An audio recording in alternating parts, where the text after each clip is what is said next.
Alright, welcome back to our new session. I'm still in the section called the chain rule. Right? I have seen the much enough rules. Right? The latest one was the chain rule, and some other thing about the exponential function and logarithmic functions with any appropriate base, right? Any suitable base.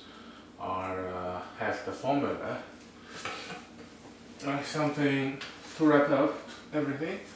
I'll have the constant that is 0. Right now we apply everything to the chain rule.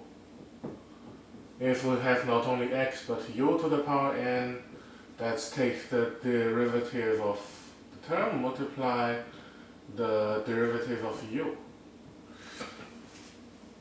Right, that we get this, and trigonometric function, sine and cosine,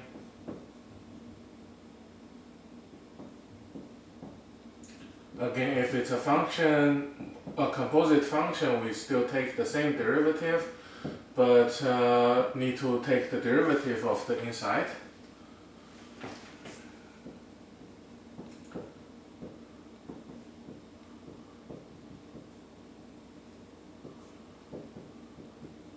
And then we have co-trigonometric function, which has this cosine, cosecant, cotangent. Those things will have the negative in front of it as the derivative.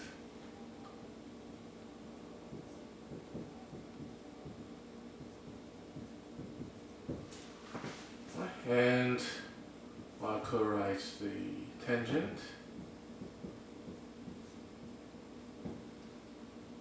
Secant square.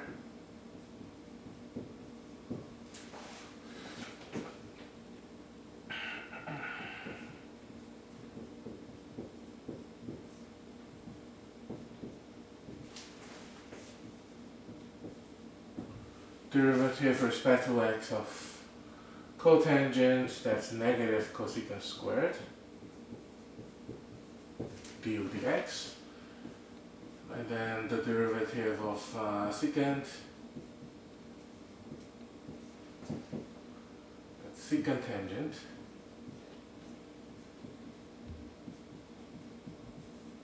Still multiply the derivative. Right? Also the cosecant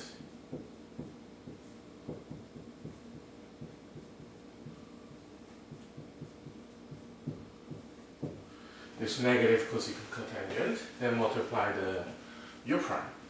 Right, then we have seen the derivative of exponential function.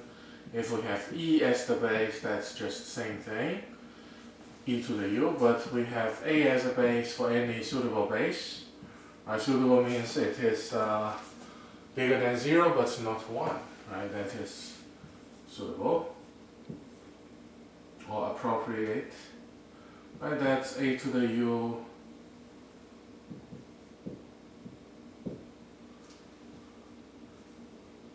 ln multiplied by u prime. Right? Every formula apply the quotient rule here, apply the chain rule here, that we get u prime is attached at the end. Right, for natural log,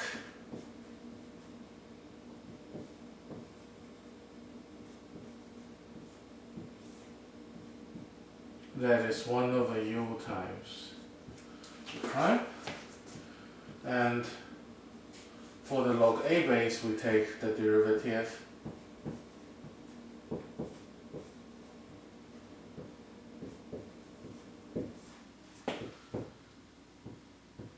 is 1 over u times natural log of a, and multiply by the derivative of the function.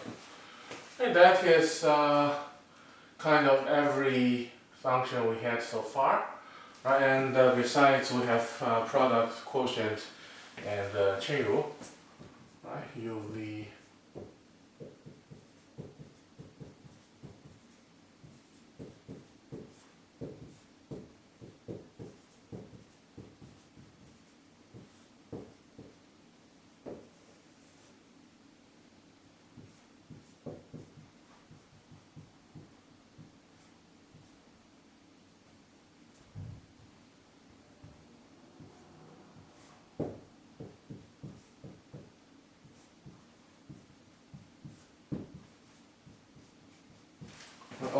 formula is developed now is using the chain rule, right? Instead of the single x inside, we have applied the formula, use the chain rule to make sure, to see if that is the composite function instead, right?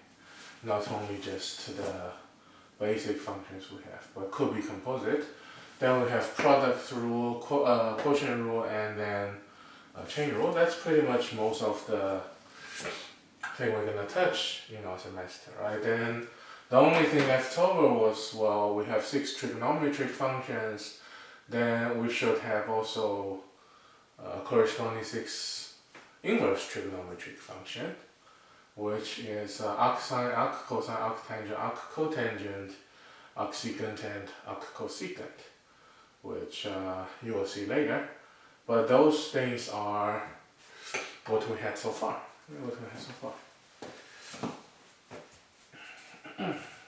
That's a wrap up, and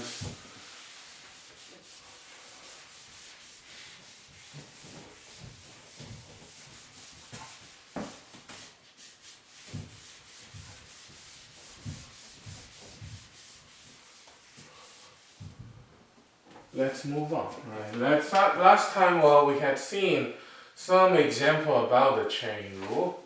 Then we see some more example about finding the derivative. As we usually mention, right? We mentioned already, if we just say find the derivative, usually it's just differentiate the function once. Means refer to the first derivative. For higher order, always will be specified. Right? If didn't specify in the question, always referring to the first derivative. Right? So I think we have mentioned that already. So for the first function, y equals e to the x minus 1 over e to the x plus 1.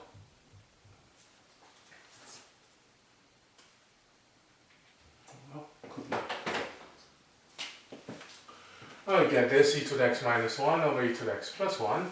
Then that is simply a quotient of functions, so we need to identify the u and our v. Right? As the numerator and denominator, then we find the derivative of them and apply the quotient rule. U prime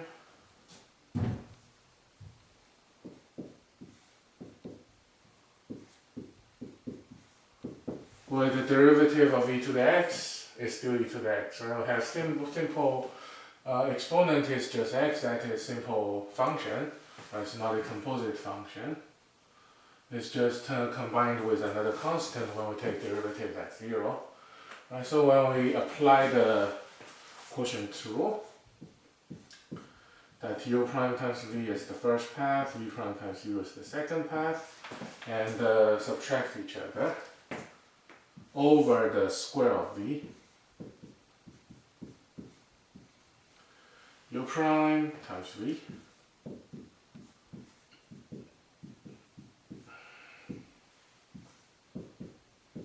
minus v prime times u.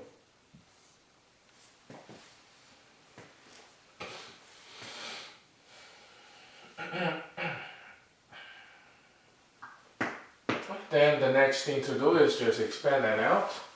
What we get is, well, e to the x times e to the x, that's e to the x squared, or simply it's e to the 2x, right? That's e to the x squared, which power of power is the product of power, right? That's basic rule of exponents, right? We get e to the 2x.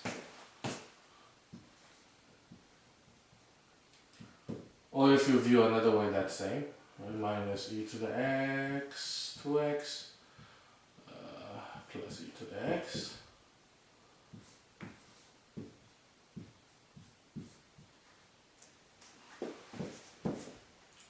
Right, then we have e to the 2x to be cancelled, right, since that's the exactly same opposite term. Then we get 2e to the x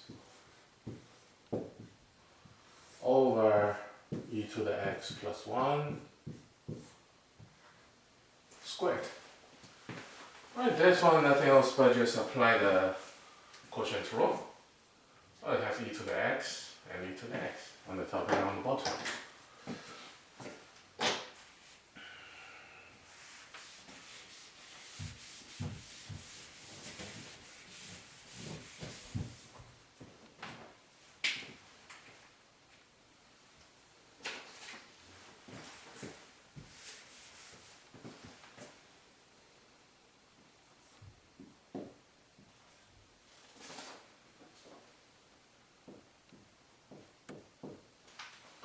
I have y equal e to the negative 3 over t. To take that derivative, that we can simplify it. Y equal e to the negative 3 over t, which is e to the negative 3t to the negative first power. Or if that's a little confusing, we could write down e as exponent, exp of negative 3t to the negative 1.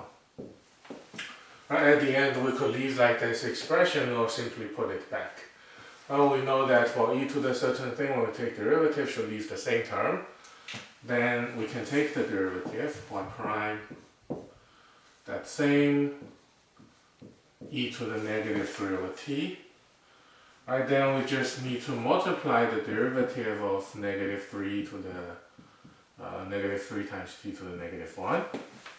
Right, that y is a function of t, so when we take the derivative, in this case, respect to t, then we just have what it is, or whatever it is. Negative 3, use the power rule, times negative 1 t to the negative 2. When we multiply, we get 3 over t squared. So write it a little bit. That's 3 over t squared. And we have e to the negative 3 over t. Right, to writing this expression only shows that, well, we have the power to be negative 3 times t to the negative 1. That is what the exponent we need to differentiate. But to writing solution, well, you could keep as e to the certain power to make sure that we do the correct thing, right? To getting in a relatively more familiar way to do the question.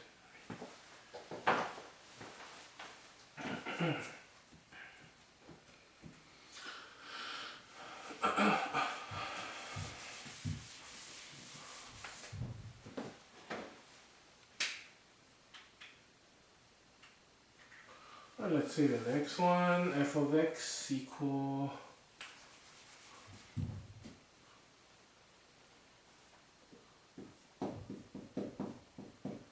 e to the 3x cosine of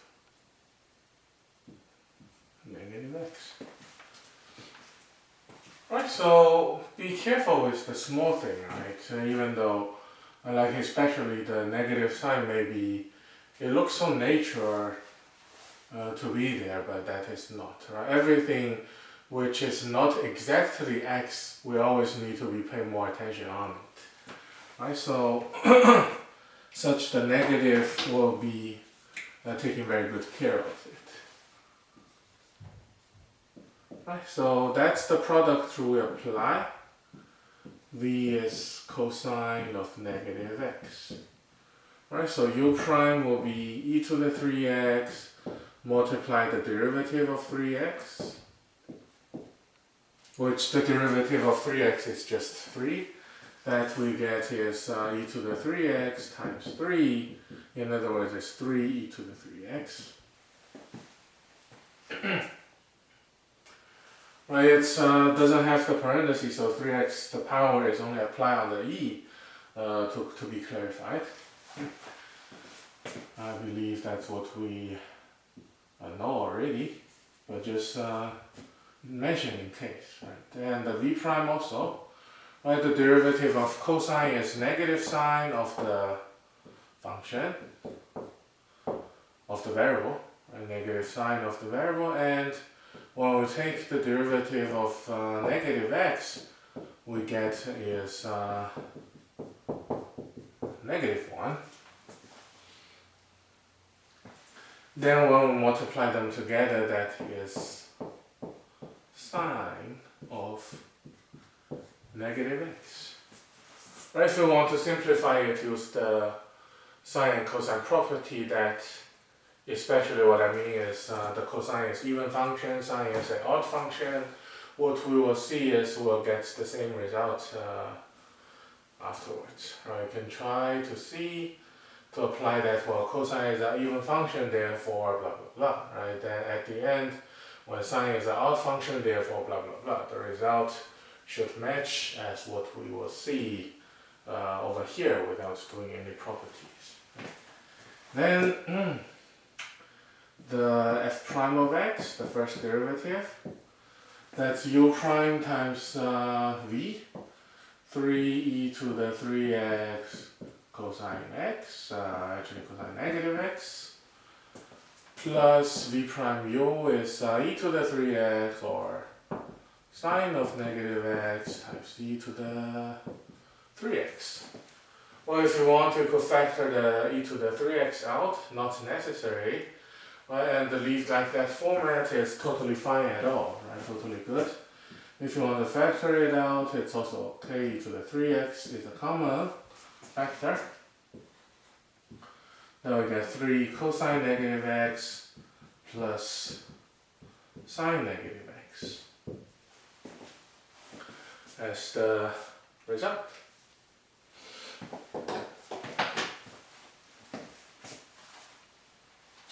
Right, so a couple more things to see.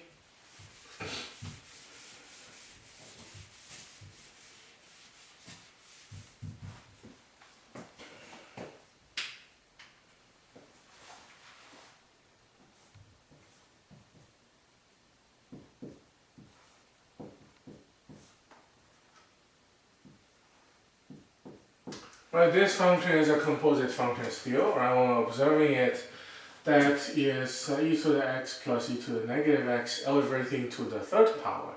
Right, so when we view the function, the most outer part is the cubic function. Then inside the cubic, that is the cubic of e to the x plus e to the negative x, where e to the x is simple function, e to the negative x is composed to negative x as the power. Right, so to analyze that, we get this thing. Right, then we take the derivative of this function. We first of all apply the power rule, right, since that is everything to the third power, so 3 taken out. And whichever inside, we keep it to the second, then multiply by the derivative of e to the x plus e to the negative x on inside. Right, that's our first step. And of course, when you're getting more familiar with this expression, you could just try to say, well, that's e to the x plus e to the negative x multiplied by negative 1. They're just differentiating them in one step. That is also fine. Right? You don't have to show this extra step. Multiply by, well, e to the x has a derivative of e to the x. E to the negative x has a derivative of e to the negative x, but multiply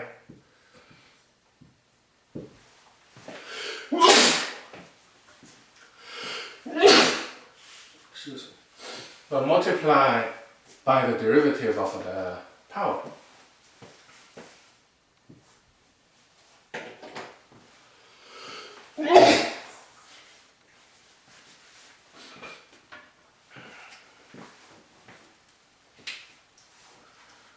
Well, then we get is, I have this kind of,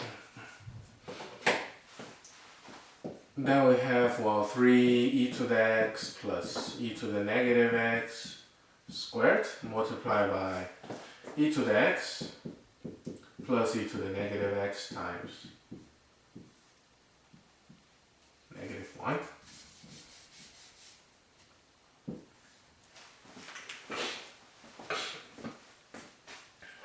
then at the end, well, we'll just simplify a little more, right? 3 e to the x plus e to the negative x squared, e to the x minus e to the negative x. I don't have to multiply them out, right? That will be good enough to leave the expression like that, like this.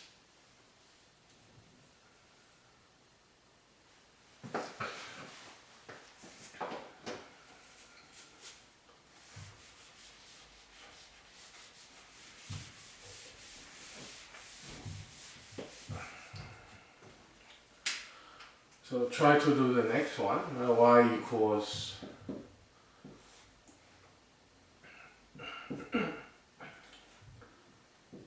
3 to the 5x over x.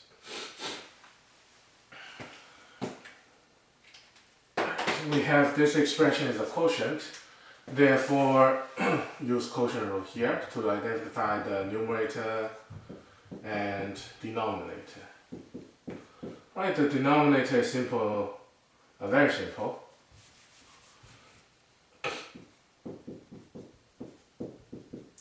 It's just 1. But the numerator, we need to apply the formula. Right, 3 to the 5x, that's 3 to the 5x. Natural log of 3, then multiply by the derivative of 5x. Right, that's 3 to the 5x ln 3 times 5. Or if you want to switch the order, doesn't matter which one goes first, which one goes next. Right, you could put 3 to the 5x times 3 ln, 5 ln 3, that's also appropriate.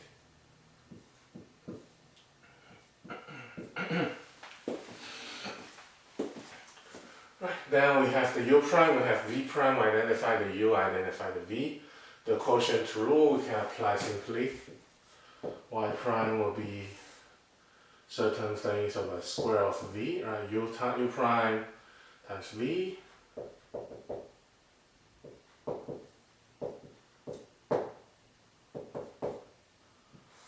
minus v prime times u. Right. Then if you want to leave out or carry out the common factor of the numerator, which is also fine to do. I don't have to, but if you want, you could, right? Just simplify it. 3 to the 5x and take out, that's 5 ln 3x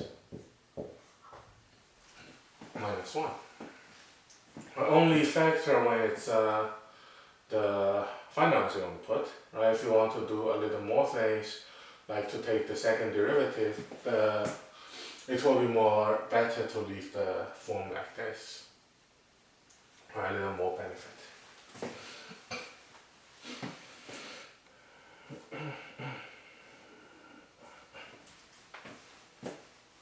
Right, so that is this question.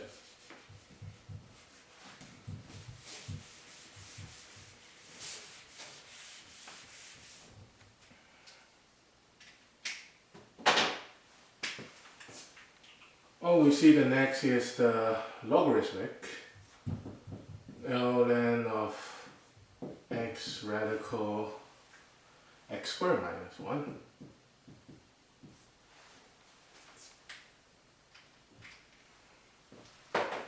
Oh, this one involving the logarithmic, even though that's natural log, right? But the inside expression is a little bit trickier, right, than the usual one. But what we could do is, well, we could use the property of logarithmic to separate the logs, right? We have measured that last time. So separate that, well, the first one is x, add with the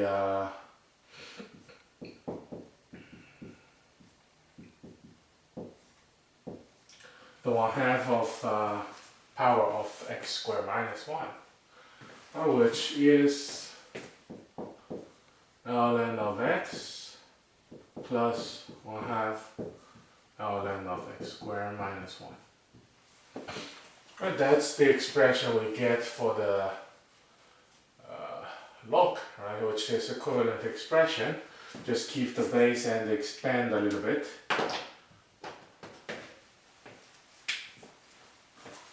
Expand. Then we have the derivative.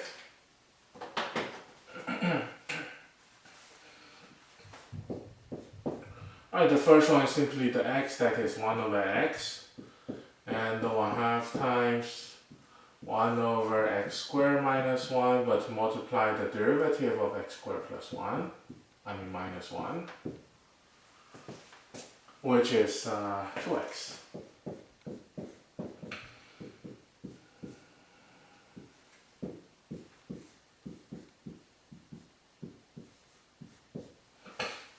Then what we can see is, well, the multiply, numerator goes to numerator, denominator goes to denominator. The 2 and this 2 on the numerator will be cancelled. Right. If you want to see that this 2 will be cancelled with this 2, right, since 1 is on the denominator, 1 is on the numerator, then what we are getting is 1 over x plus x over squared minus 1. Right, again, if you want to compose the fraction together, you could, but again, it's not necessary. You could leave answer like this, 2 separate fractions, totally no problem at all.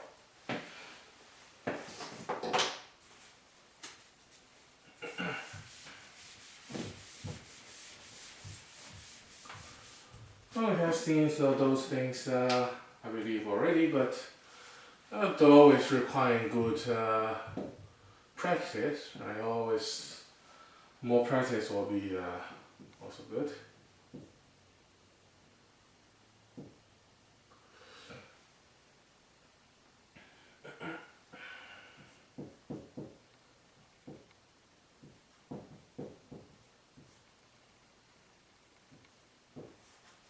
Oh, what about that?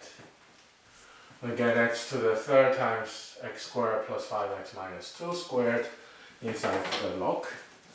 So we still try to simplify this expression first. Y equals ln x to the third plus ln of x squared plus 5x minus 2 to the second power. Right, then the power of the inner expression will become the coefficient of the log. So the power is third power, we can take that in front. And the power is second power for the second expression, we can take that in front.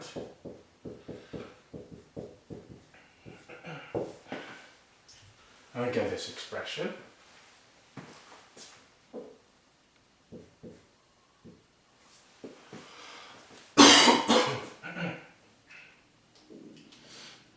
Then after I was able to find the differentiation, to differentiate this expression with a little easier way, right? Before the original one, again, it's nothing wrong, but when we do directly, a little more tricky, right? With the inner expression, we want to find the derivative of the inner part, which requires a very, very tricky product rule, right? And each one is not that easy to do.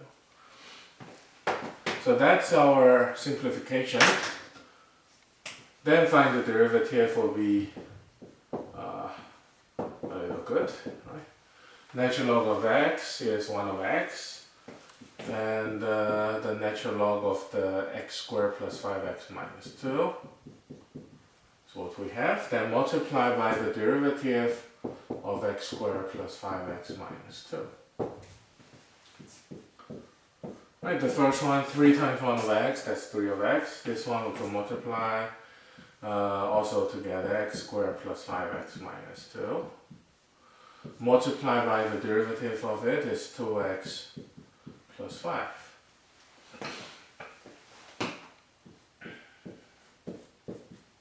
Right, so at the end we get the two fractions, x squared plus 5x minus 2 on the denominator, 2 2x plus 5 on the numerator, on the second one. Right, then the first fraction is just 3 over x. Leave like that is good. Right enough.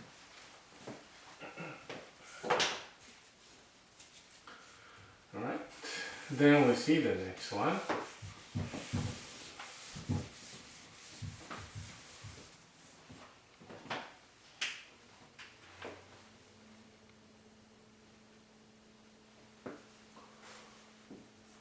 Y equals ln of ln x. And maybe in your homework you can also see, right, the function is y equal ln x, which we can identify that, well, the inner is ln x, which the outer function is ln of a function, right? Then with ln x, that is has the x as the variable, right? So we do one by one. This one, nothing to simplify. Y prime is 1 over the variable ln x of the first log we have. Multiply the derivative of ln x. If more log appear over there, then it's the same way to do. Right? Then 1 over ln of x. Multiply the derivative of ln x is 1 over x. Alright, so we get the function. I have derivative of 1 over x ln x. What to do if we have 3 ln's, ln x, that we have 1 over ln x times the derivative of ln x. Right, then the derivative of ln x, we have seen that already, is x ln x. And the variable, just circle that, will be a little more clear of what we are doing. Right, but that's what it is anyway. Right, just doing step by step will be show it clearly what we want to do.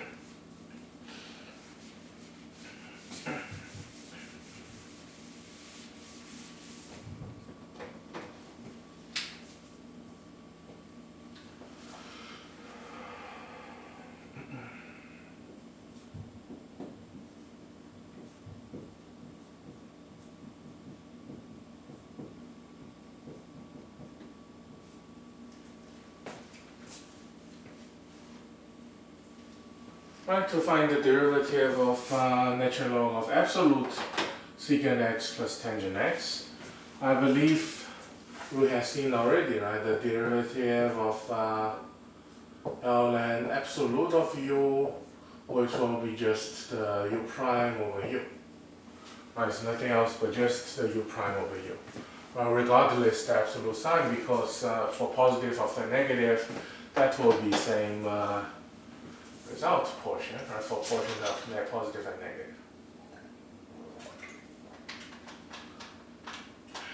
And that part is I told you to verify, right, to see what how actually we get that. So this is our u inside. So y prime will be the secant x tangent x on the denominator. And the numerator is the derivative of secant x and tangent x. If we apply the formula, that's what we get, u prime over u, right? Without the effect of the absolute symbol. And the derivative of secant, we have seen that secant tangent, right? Simple inside function is just the x on nothing effect. And plus the square of secant x is our derivative of tangent. And the denominator.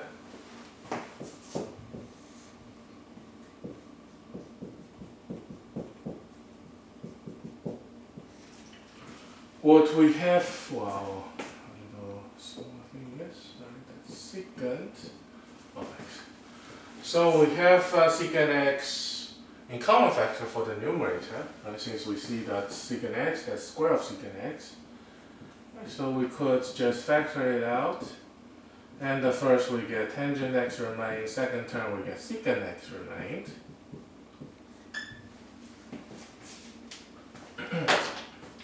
And we can see, well, the secant x plus tangent x is both exist on the numerator and denominator as factor. So you can cancel out the entire term and on the top and on the bottom, right? That's switch the order, which is same thing. We leave 1 on the bottom.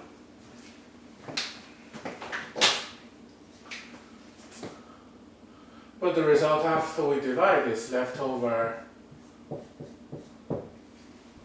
secant of x.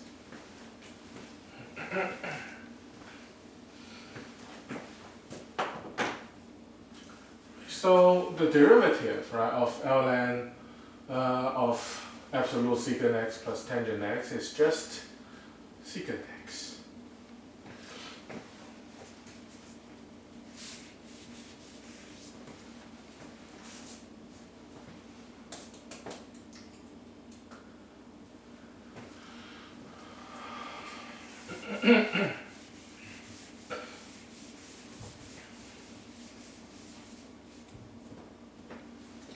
And for something looks like cosecant plus cotangent has the similar property, that will be something like cosecant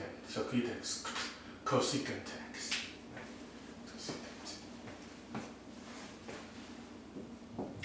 Then we see a couple more examples and we move on.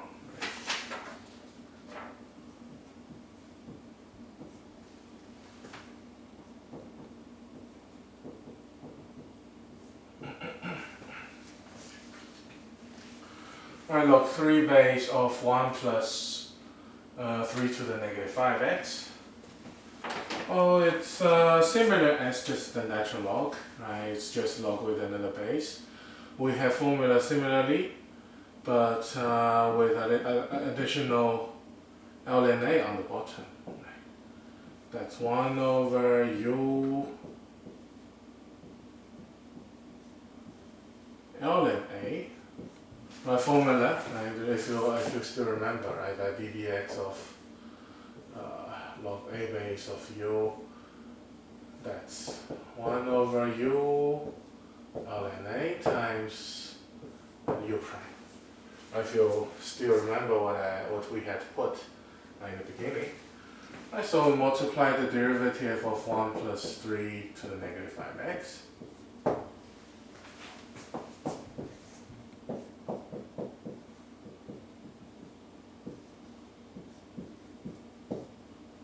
And the derivative of 1 is 0, the derivative of 3 to the negative 5x, that's 3 to the negative 5x, multiplied by the derivative of negative 5x.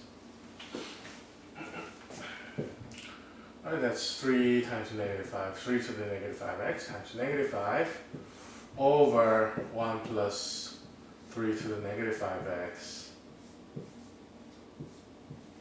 over 3. Well, of course, it's good if you leave answer like that, right, totally fine. But if you want, right, to get rid of the negative power, you can multiply, since we have negative 5x as the power, you can multiply by 3 to the 5x to it. That we could distribute into the parentheses and into this term, right, for the product, but when they are product, nothing to distribute, but just the summation, right? Summation of subtraction. That we get, well, 3 to the 5x cancel out with 3 to the negative 5x, since we get power to be 0 and anything to the 0 power is just 1. 1 over here, and we have negative 5 on the top, so we carry down the negative symbol, we get negative 5 over 3 to the 5x plus 1 times the natural log of 3.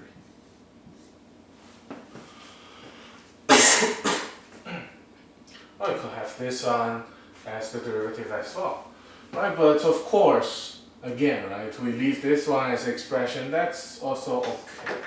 After we simplify a little, that is also good enough. I also like it.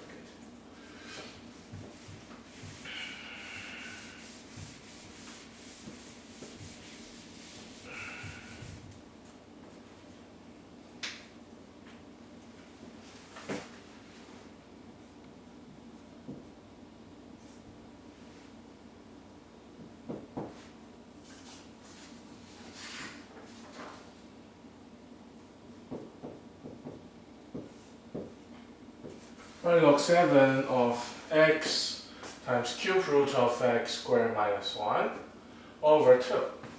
Right, so first I will simplify it.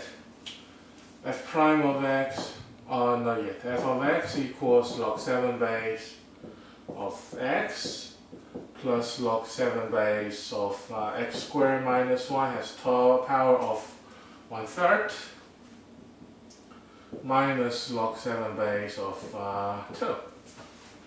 Right, we could write a little bit log 7 base of x plus 1/3 of log 7 base x squared minus 1 minus log 7 base of 2. Right, that's when we get the result after we simplify it. Then we can take the derivative of f prime of x, right? Take the derivative of f of x to get f prime. That we have seen, well, that is 1 over x, ln 7. Right, the derivative of x with respect to x is nothing else but just 1, so nothing chain rule apply over there. Even though we apply the chain rule, that's still correct.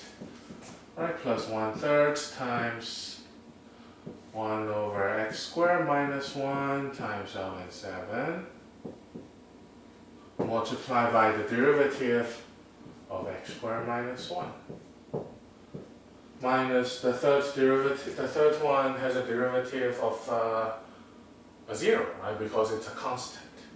No matter what, that's still a constant. Right, so rewrite a little bit. X ln 7 plus 3x squared minus 1 ln 7 on the denominator. The numerator is just the derivative of x squared minus 1, that's 2x. And nothing else to be simplified, that is our result. Alright, so this pretty much a lot of example can explain the chain rule already.